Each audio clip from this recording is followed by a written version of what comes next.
नमस्कार मित्रों, MW news मुखर वक्ता में आपका स्वागत है। जैसा कि आप जानते हैं कि हम आपको अनेक हस्तियों से रूबरू करवाते हैं, ऐसी शख्सियत से रूबरू करवाते हैं जिन्होंने अपने जीवन के अंदर एक विशेष मुकाम हासिल किया हो, समाज को एक अलग दिशा देने का प्रयास किया हो। उसी क्रम में आज हम बात करेंगे पीलीभिंगा पंचायत समिति की ग्राम पंचायत अयालकी के सरपंच गोपाल राम जी मेघवाल, जो कि क्षेत्र में एक जाना पहचाना नाम है। वर्तमान में सरपंच हैं और विधानसभा चुनाव के दौरान कांग्रेस पार्टी से टिकट की डिमांड भी इन्होंने करी थी और संजोगवश जो है टिकट इनको न मिलके विनोद जी गोठवाल साहब को मिल रही है। और लेकिन कांग्रेस पार्टी के जांबाज सैनिक की तरह हैं, पार्टी ने जिसको टिकट दे दी उसके साथ में कंधे से कंधा मिलाकर काम कर रहे हैं, वोट बैंक तैयार कर रहे हैं, कोशिश कर रहे हैं कि पार्टी का जो कैंडिडेट है वो जीत जाए। तो उनसे चर्चा करेंगे। तो सबसे पहले गोपाल जी, आपका बहुत बहुत स्वागत है हमारे चैनल में। नमस्कार, आपका बहुत बहुत धन्यवाद जो मेरे पास आप इस चैनल को लेके पहुंचे हैं। आपका बहुत ही बहुत धन्यवाद करता हूँ। तो गोपाल जी, सबसे पहले आप, हालांकि मैंने आपका परिचय दे दिया, फिर भी आप अपने बारे में थोड़ा अपनी जुबानी अपना परिचय देवें। मैं गोपाल राम मेघवाल, ग्राम पंचायत अयालकी, पंचायत समिति पीलीभिंगा, जिला हनुमानगढ़। मैं पंचायती राज का तीसरा कार्यकाल है। मैं 2005 से 10 तक सरपंच, 10 से 15 तक मेरी मिसेज ब्लॉक सदस्य है और अब वर्तमान में मैं सरपंच हूँ। हमारे मैं भी विधानसभा पीलीभिंगा से टिकट मांग रहा था और कांग्रेस ने एक विनोद कुमार गोठवाल पर भरोसा जताया है। हम पार्टी की सेवा हमेशा करते रहेंगे और पार्टी ने जो निर्णय कर दिया वो हमारे सिर माथे। जो भी पार्टी हमारे को आदेश देगी हम जी जान से हम पार्टी के लिए काम कर रहे हैं। आगे कांग्रेस की जो रीति नीति हमेशा भाईचारा और प्रेम की जो विश्वास के साथ लेकर हम जन जन तक जाते हैं। कांग्रेस के कहीं भी किसी कोने में बैठे वोट को हम अपने बूथ पर लाने का काम हमारा हमेशा रहा है और करते रहेंगे। बहुत ही शानदार विचार हैं जी आपके, और मतलब पार्टी के प्रति जो विचारधारा रखते हैं बहुत ही शानदार है। आपकी सोच को हम लोग मतलब प्रणाम करते हैं, ऐसी सोच को सलाम करते हैं। और अब बात करेंगे आपके ग्राम पंचायत की।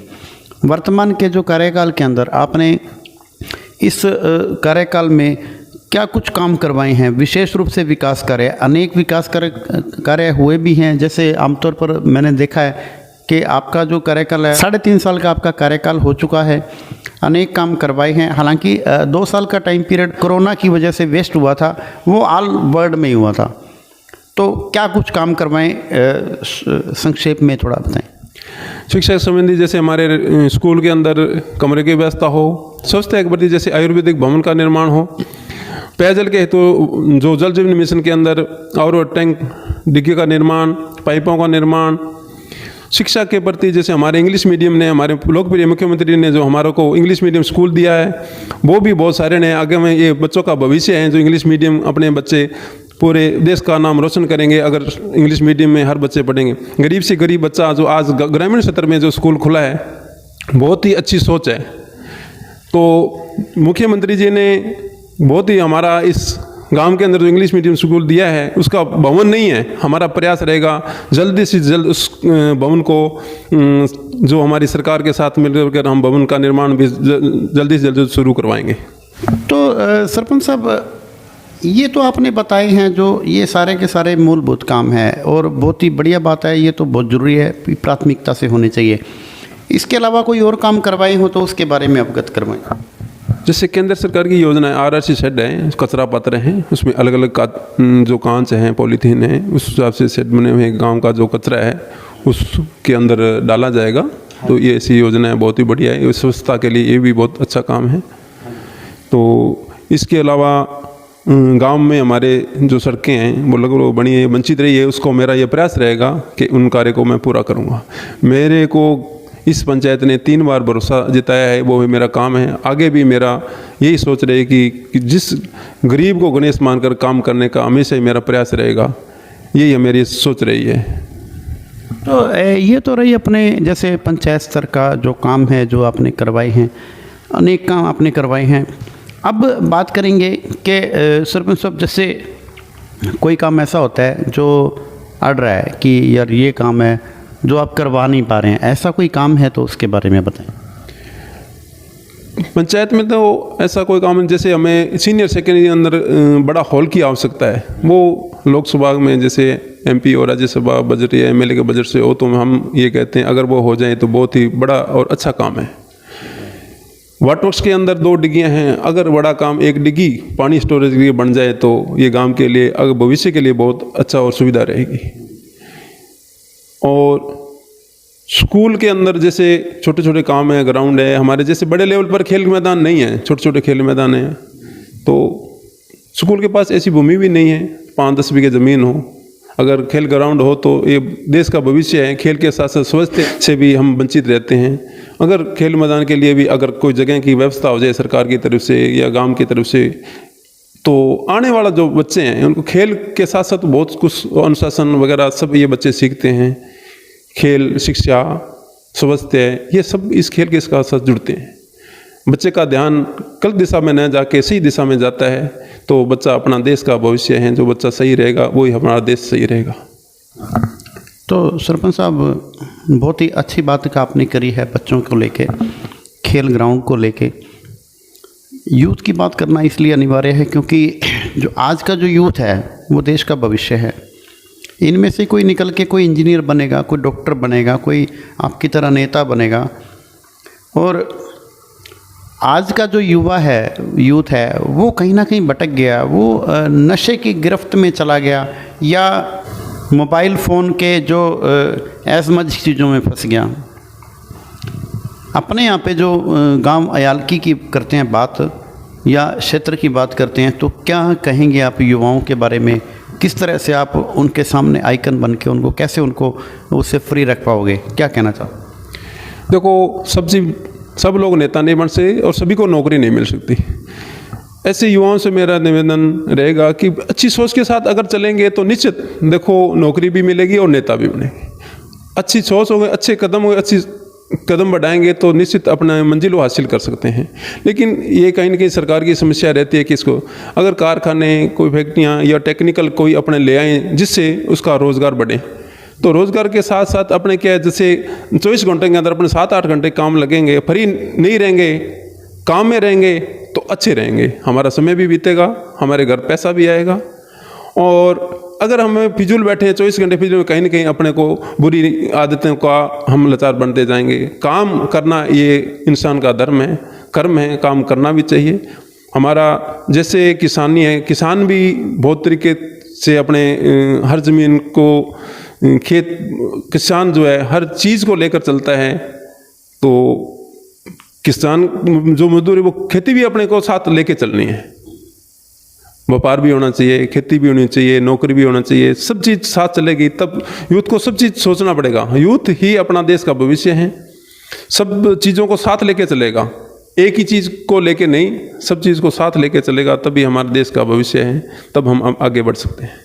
तो सरपंच साहब, अब बात करेंगे इस चुनावी ऋण की, चुनावी समय की। ये जो चुनावी त्यौहार है ये चल पड़ा है। एक बार फिर कांग्रेस पार्टी ने विनोद जी गोठवाल साहब को टिकट दी है, लगातार तीसरी बार।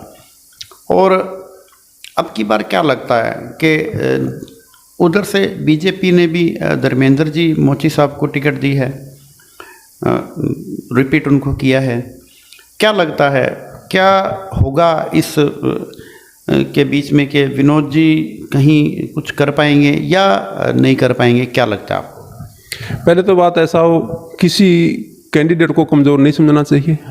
अपना काम है, काम लक्ष्य सही हिसाब से काम करेंगे। रूठे को मनाना, किसी को अगर अपने प्रति प्यार और भावना के साथ अपने साथ जोड़ें तो ये राजनीति का दाम है। प्रेम से जो अपने मन जीत सकते हैं वो ही अच्छा होता है। हमारे विनोद जी गोठवाल 3 बार जो कांग्रेस की टिकट लेके आए हैं, तो कहीं ना कहीं अब पार्टी ने जो भरोसा जताया है और उनके प्रति कुछ लोगों की एक सहानुभूति भी है कि यार लगातार 2 बार हार गया है, उनकी तीसरी बार है, कहीं ना कहीं कोई कमी और कसर नहीं छोड़ें तो निश्चित तौर पर उनकी जो हासिल कर सकते हैं। कोई रूठा है मनाए, ये परिवार है, रूठ जाता है, परिवार का सदस्य हैं, तो ये तो चलता है, ये प्रकृति का नियम है। कोई रूठ गया, रूठना अपना मनाना अपना फर्ज बनता है। साथ लेके आएंगे, साथ लेंगे तभी हम अपने को मजबूत होंगे। तो ये कांग्रेस का हमेशा रहा है भाईचारा बढ़ाने का, ये हमारे कांग्रेस पार्टी का ही रीति और रिवाज है। कहीं भाईचारे को बनाए रखना, देश के अंदर जो भी कठिनाइयाँ आई है उसको संभालते हुए कांग्रेस ने हमेशा देश हित के लिए काम किया है और आगे भी ये करते रहेंगे। तो सरपंच साहब, आप अयालकी ग्राम पंचायत के सरपंच हैं, इस नाते आप अपने जो मिलने वाले शुभचिंतक हैं, आपके पंचायतवासी हैं या आसपास के जो ग्रामीण हैं, उनको आप क्या अपील करना चाहेंगे, उनको संदेश क्या देना चाहेंगे? मैं मतदाताओं को निवेदन करना चाहता हूँ, जब अपने को मत का अधिकार दिया है तो मतदान जरूर करना है, इससे कोई पीछे नहीं रहना है। यही मेरी अपील और निवेदन रहेगा कि आप जोर शोर से पूरी पंचायत से मैं निवेदन करता हूँ तरफ से कि आप अपना जो 3 बूथ बने हैं, बूथ स्तर पर सरकार ने समय भी दिया है और ज़्यादा समय दिया है पिछले टाइम से, तो आप निश्चित तौर पर समय पर अपना मतदान जरूर करें। सभी का मेरे और आपको बहुत बहुत धन्यवाद। जय हिंद, जय भारत। ठीक है जी, गोपाल जी बहुत बहुत धन्यवाद। आपके विचारों को जान के बहुत ही संतुष्टि मिलती है। तो ये हैं पीलीभिंगा पंचायत समिति की ग्राम पंचायत अयालकी के सरपंच गोपाल राम जी मेघवाल, जो कि हालांकि कांग्रेस पार्टी से जुड़े हुए हैं, फिर भी इन्होंने किसी भी पार्टी को वोट देने की अपील नहीं की है। इनका समस्त ग्रामवासियों से, समस्त पंचायत वासियों से, इलाका वासियों से एक ही निवेदन, एक ही बात कि मतदान के दिन मतदान अवश्य करें। वोट भले किसी को भी देवें, लेकिन मतदान अवश्य करें। और दूसरा, इन्होंने युवाओं से विशेष रूप से अपील की है कि पढ़े लिखें और चाहे गवर्नमेंट जॉब में जाएं, चाहे प्राइवेट कोई नौकरी करें या अपना बिजनेस करें, चाहे विदेश जाएं, लेकिन नशे से बच के रहें और अपना अच्छा जीवन जिएं और सुखी रहें। ठीक है जी। MW न्यूज़ मुखर वक्ता में समय देने के लिए बहुत बहुत धन्यवाद।